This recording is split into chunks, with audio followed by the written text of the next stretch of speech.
여러분 안녕하십니까? 7월 20일 화요일 뉴스투데이 경남 시작하겠습니다. 오늘의 주요 뉴스입니다.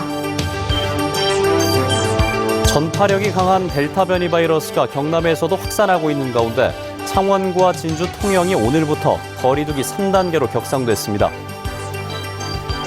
고3 학생과 교직원의 백신 접종이 경남에서도 시작됐습니다. 학생과 교직원 확진 등 학교 안팎의 확산세가 심상치 않습니다. 한국항공우주산업 카이가 일론 머스크가 설립한 미국의 우주개발기업 스페이스X와 협력해 위성 발사체를 발사하는 계약을 맺었습니다. 함양의 한 마을에 세우려는 폐기물 처리 시설을 두고 사업자와 주민들의 갈등이 커지고 있습니다. 주민들은 근본 대책을 바라고 있습니다. 경남에 어제 코로나19 확진 환자 58명이 발생했습니다. 최근 전파력이 강한 델타 변이 바이러스가 확산하고 있는데요. 창원과 진주, 통영은 오늘부터 사회적 거리두기 3단계로 격상됐습니다. 신은정 기자가 보도합니다. 경남의 신규 확진자는 58명입니다. 지역별로는 창원이 22명, 김해 17명으로 전체의 절반을 넘었고 통영 7명, 진주, 거제 4명, 밀양 2명, 사천, 산청 각 1명입니다. 이 가운데 김해와 창원, 진주, 통영, 거제에서 유흥주점 관련 20명이 확진됐습니다. 김해와 창원 지역에 좀 나오고 있는데 이분들도 주말 되면은 자기들이 가지고 있는 나라 주점에서 아마 모임을 자주 가져서 아마 100명 안팎이던 지난주에 비해 확진자가 소폭 줄긴 했지만 델타 변이 확산세가 심상치 않습니다. 김해 유흥주점 확진자 3명에게서 전파 속도가 빠른 델타 변이가 검출돼 변이 확진자가 197명으로 늘었습니다. 특히 델타 변이 감염자 20명 중 지역 감염이 5명으로 25%까지 늘어나 지역사회 전파 우려가 더 커지고 있습니다. 방역당국은 단기간에 확진자가 급증하고 있는 김해 유흥주점과 창원 음식점 유흥주점 확진자도 델타 변이 가능성이 높다고 보고 델타 변이 감염자와 의심 환자에 대해 1인실 격리 의무화와 엄격한 격리 해제전 검사를 적용하고 있습니다. 또 확진자가 많은 4개 지역에 임시 선별검사소 5곳을 설치해 델타 변이 확산 방지를 위한 신속 검사와 차단에 안간힘을 쏟고 있습니다. 김해와 창원, 대도시를 중심으로 시군으로 확대되는 양상으로 봤을 때 델타 변이 바이러스의 확산은 피할 수 없는 시점에 이르렀다라고. 김해시와 거제시, 함안군에 이어 오늘부턴 창원시와 진주시, 통영시의 사회적 거리두기도 3단계로 격상돼 밤 10시 이후 다중 이용시설 이용이 금지되거나 제한됩니다. MBC 뉴스 신은정입니다. 지난주에만 학생과 교직원 69명이 코로나19에 확진되며 학교 안팎의 확산세가 심상치 않습니다. 이런 가운데 고3 학생과 교직원의 코로나19 백신 접종이 시작됐습니다. 부정석 기자가 취재했습니다. 창원의 한 코로나19 백신 접종 센터. 이른 아침부터 고3 학생과 교직원들의 발길이 이어집니다. 접촉을 최대한 줄이기 위해 10분 간격으로 나눠 반별로 입장합니다. 주변 학교에서 아무래도 많이 감염자가 발생해서 무섭기도 하고 학교에서 맞아라 하고 이제 맞는 게 더 안전하다고 생각을 해서 맞게 되었습니다. 백신 접종 대상자인 도내 고3 학생과 교직원은 모두 41,800여 명. 백신은 화이자 백신으로 학교별로 지정된 날짜에 백신을 접종받게 됩니다. 접종 첫날에만 약 24%인 9,900여 명이 백신을 맞았습니다. 학교에 있으니까 또 당연히 맞아야 되고요. 또 저로 인한 감염이 일어나면 안 되고 학생들 보호 차원에서도 저는 당연히 맞아야 된다고 생각을 합니다. 하지만 학생과 교직원의 코로나19 확산세는 여전히 심상치 않습니다. 지난주에만 학생과 교직원 84명이 확진 판정을 받은 상황. 어제도 7명이 추가로 확진 판정을 받았습니다. 학교 방역 인력 및 방역 물품들을 추가 지원해서 안전한 급식 환경을 조성하고 과대 감염 해소를 위한 모듈러 교사 배치, 코로나 장기에 따른 학습 결손을 예방하고 대부분 학교가 이번 주에 여름방학에 들어가 학교 내 전파는 주말을 기점으로 줄어들 것으로 예상되지만 다시 학원 등에서 발생할 수도 있어 방역당국은 긴장하고 있습니다. MBC 뉴스 부정석입니다.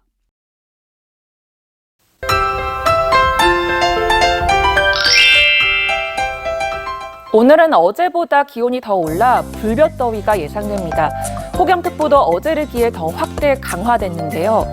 양산, 창원, 김해에는 폭염경보가, 그 밖에 대부분 경남 지역에는 폭염주의보가 발효 중입니다. 일부 내륙은 체감온도가 35도 이상 치솟으면서 매우 덥겠습니다.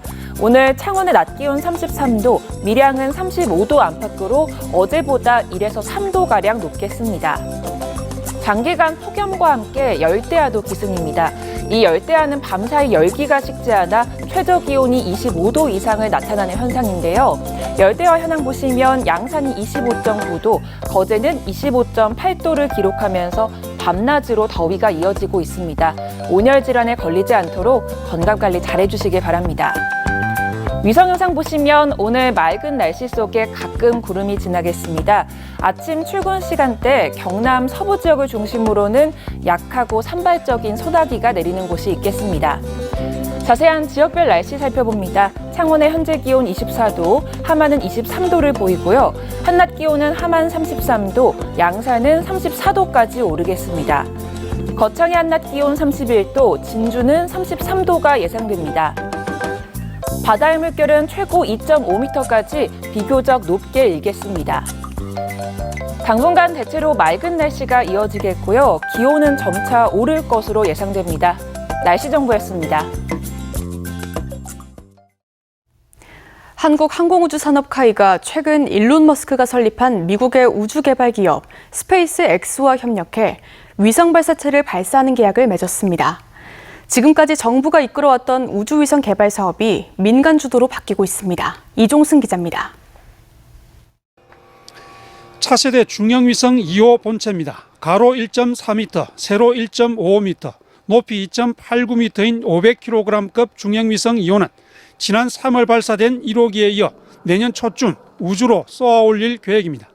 중형위성 2호 역시 1호와 마찬가지로 정밀 지상 관측 임무를 수행할 예정입니다. 위성 1호 사업은 정부가 주도했습니다. 하지만 2025년까지 차례로 발사될 2호기부터 5호기까지는 민간 기업인 카이가 제작과 발사까지 모든 과정을 책임집니다. 위성 사업이 민간으로 이전된 첫 사례입니다. 우리나라도 이제 항우연 위주로 가고 이제 이러던 게 민간 위주로 해서 산업 위주로 가고 민간 주도로 가는 게 사실입니다. 카이는 최근에는 미국의 민간 항공우주업체 스페이스X와 협력해 위성 4호 발사체를 발사하는 계약을 맺었습니다. 발사 성공률을 높이고 개발 비용을 절감하기 위해서입니다. 전체 개발비에 대한 이제 부분이 좀 절감되는 효과가 있고요. 그리고 향후 사업에 있어서 이 발사 서비스 업체 협력선을 이제 가지게 된다라는 것은 상당히 이제 민간 주도 사업에서 의미가 있다라고. 위성 생산 인프라도 갖췄습니다. 대형부터 초소형 위성까지 동시에 대량 생산이 가능한 우주센터가 대표적입니다.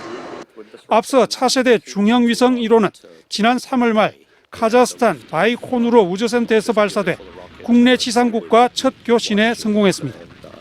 중형 위성 2호 발사까지 성공하면 민간 주도 우주 산업인 뉴스페이스 시대가 본격적으로 열리게 될 전망입니다. MBC 뉴스 이종세입니다. 사천의 한 제조업체에서 하청업체 소속 50대 노동자가 무거운 철골 구조물에 깔려 숨졌습니다. 고용노동부 조사 결과 안전조치를 제대로 하지 않은 것으로 드러났는데요. 업체는 뒤늦게 사고 수습에 나섰습니다. 보도에 서창우 기자입니다. 구급대원이 한 여성에게 쉴 새 없이 심폐소생술을 실시합니다. 7분이 흘렀지만 상황이 나아지지 않자 자동 심폐소생장치까지 동원합니다. 하지만 병원으로 옮겨진 56살 이모 씨는 결국 숨졌습니다. 경남 사천의 한 선박부품 제조업체. 지난 17일 오전 하청업체 소속 이 씨는 비스듬히 생긴 지지대를 도장하는 작업을 하고 있었습니다. 그런데 무게 495kg이나 되는 지지대가 갑자기 쓰러지면서 이 씨를 덮쳤습니다. 비스듬히 세운 채로 이제 도장작업을 했어요. 하는데 그게 이제 순간 넘어져버린 거죠. 유족이 사고 다음 날 현장을 찾아가 확인해 보니 지지대 고정이 제대로 되지 않은 정황을 포착했습니다. 지지대가 위태롭게 걸쳐 있었기 때문에 쓰러질 수밖에 없었다는 것이 유족의 주장입니다. 지게의 넓은 부위가 나오면 그 넓은 부위가 다시 수정 작업이 시간이 많아지잖아요. 최소의 작업을 줄이기 위해서 안전하게 생각을 했는 거죠. 고용노동부의 조사 결과 업체 관리자는 작업이 시작되기 전 지지대가 제대로 고정되지 않은 걸 알면서도 별다른 조치를 하지 않은 것으로 드러났습니다.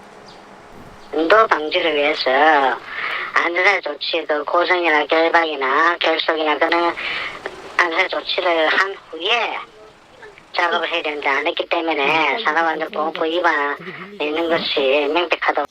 이번에도 안전관리자는 사고 당시 현장에 없었습니다. 유족들은 막을 수 있었던 인재였지만 업체 측이 사과도 하지 않았다고 말했습니다. 원청 대표가 와가지고 정말 사죄를 해야 되고 물 안 끌어서 비고 지금 억울한 죽음이니까 며칠 동안 한 번도 전화도 없습니다. 그리고 얼굴도 한번 안 비추고. 업체 측은 취재가 시작되자 하청업체 대표를 통해 유족에 대한 지원을 아끼지 않겠다고 밝혔습니다. MBC 뉴스 서창호입니다.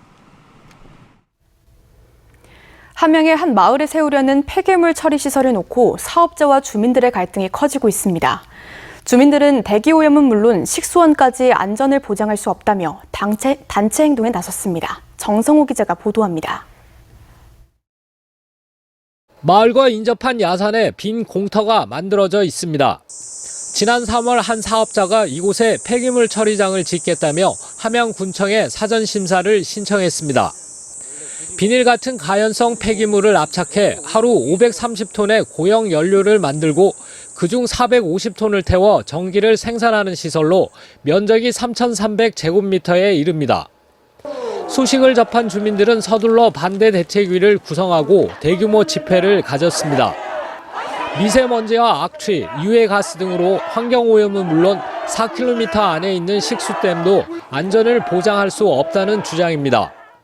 서상, 서하, 안위까지 내려가는 상수원이 위에 있습니다. 그래서 그런 폐기물 시설이 들어오면은 절대 안 됩니다. 함양군은 사전 심사를 검토한 결과 진입도로가 좁아 기준에 미달한다는 의견으로 회신했다고 밝혔습니다. 지난 6월에는 다른 사업자가 고형 연료를 직접 만들지는 않고 외부에서 가져와서 태워 전기를 생산하겠다며 건축 사전 심사를 또다시 신청했습니다. 관련 부서에 개발법에 근거하여 해당 시설이 이제 가능한 행위인지에 대해서 지금 검토 의견을 취합 중에 있습니다. 주민들은 안심하고 살 수 있도록 폐기물 처리 시설 설치, 거리 제한 조례를 제정하는 등 근본적인 대책을 바라고 있습니다. MBC 뉴스 정성호입니다. 투데이 경남입니다. 제가 의료급여 시범사업 추진 업무 협약식이 오늘 오후 3시 통영시장실에서 열립니다. 6.25 참전유공자 화랑 무공훈장 전수식이 오늘 오전 10시 30분 김해시장실에서 열립니다. 대암 이태준 기념관 수탁기관 선정위원회가 오늘 오후 3시 함안군청 2층 소회의실에서 열립니다. 진주시 농산물 공동브랜드 관리위원 위촉식이 오늘 오전 10시 30분 진주시청 상황실에서 열립니다. 토요의 유통 정상화 추진위원회 위촉장 수여식이 오늘 오후 2시 의령군 농업기술센터에서 열립니다. 경상남도는 지은 지 40년이 넘은 진주 상평 일반산업단지에 2025년까지 466억 원을 투입해 스마트 산단으로 탈바꿈하는 구조 고도화 계획을 승인했습니다. 이에 따라 건물 관리시설과 근로복지시설, 행정지원시설, 금융시설 등이 포함된 혁신지원센터와 문화복지 편의 기능을 집적화한 복합문화센터를 건립할 예정입니다. 사천시 서포면 비토섬에서 국내에서 가장 오래된 물갈퀴새 발자국 화석이 발견됐습니다. 진주교육대학교 한국지질유산연구소는 현재 국내에서 발견된 9종의 새 발자국 화석은 1억 년에서 7천만 년 전의 것인데 이번에 사천에서 발견된 물갈퀴새 발자국 화석은 1억 1천만 년 전 중생대 백악기의 것으로 국내에서 가장 오래된 화석으로 확인됐다고 밝혔습니다. 코로나19로 인해서 2년 동안 수출길이 막혔던 남해 흑마늘이 일본의 홈쇼핑 업체에 납품됐습니다.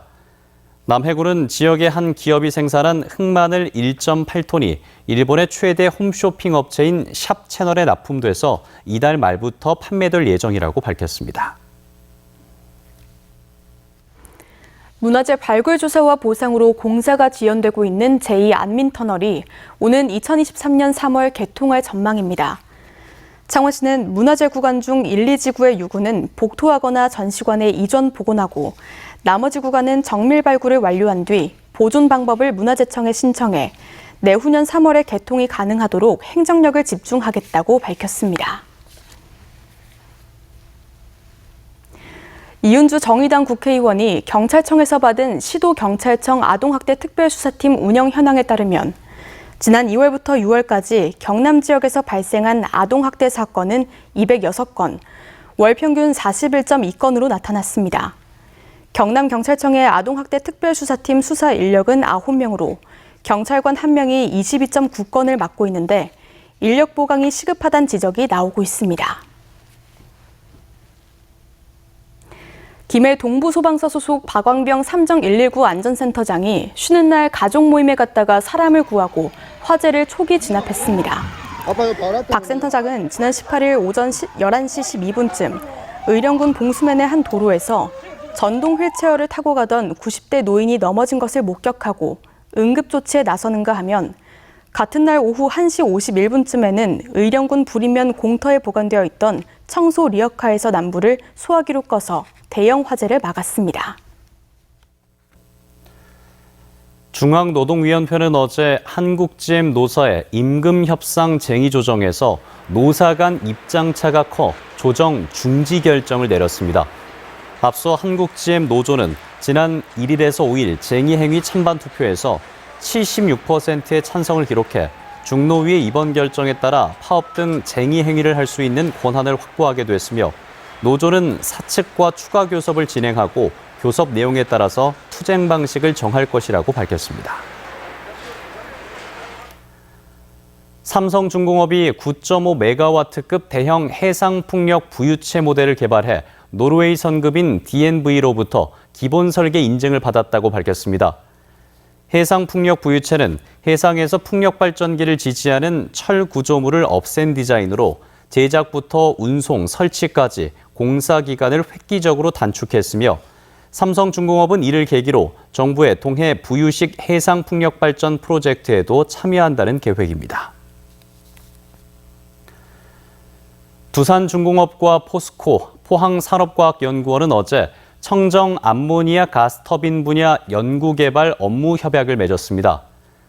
이번 협약에 따라 세 기관은 앞으로 암모니아를 분해해서 생성한 수소로 터빈을 가동하는 발전 기술을 함께 개발하며 특히 두산중공업은 암모니아에서 생성된 가스를 연소하는 연소기와 수소 터빈 개발을 맡습니다. 거제시는 지난 5월 말 시내버스 전면 파업을 계기로 대중교통체계 전면 개편이 필요하다는 여론에 따라 타당성 연구 용역을 추진한다고 밝혔습니다. 용역의 핵심 내용은 원가 보상제와 준공영제 도입 타당성 검토, 지역 실정에 맞는 버스 운영 체계 마련, 시내버스 업체의 경영 개선 방안 도출 등입니다. 김해시가 생활 속 거리 두기가 가능하면서도 피서를 동시에 충족할 수 있는 관광지를 추천했습니다. 낙동강 레일파크와 생림 오토캠핑장을 비롯해 해질녘 왕후의 노을로 유명한 분산성, 김해 분청 도자박물관, 신안계곡과 대청계곡, 장척계곡 등이 꼽혔습니다. 경남경찰청은 코로나19로 어려움을 겪고 있는 이웃들을 지원하기 위해 직원들이 모은 성금 2,300만 원을 사회복지 공동모금회에 기탁했습니다. 경남경찰청과 도내 23개 경찰서, 상설 중대에 근무하는 모든 직원이 자발적으로 모았으며 경남경찰청은 지난 3월에도 3천만 원의 성금을 기탁한 바 있습니다. 창원시 의창구와 성산구의 아파트 매매 가격 지수가 소폭 상승했습니다. 한국부동산원 부동산 통계 정보 시스템에 올라온 지난달 창원시 의창구의 아파트 매매 가격 지수는 전달보다 0.26포인트, 성산구도 0.4포인트 상승해 지난 2월 이후 5개월 만에 반등했습니다. 이번 반등은 일부 오래된 아파트를 중심으로 리모델링이 시작되면서 가격 상승을 부추긴 것으로 분석됩니다.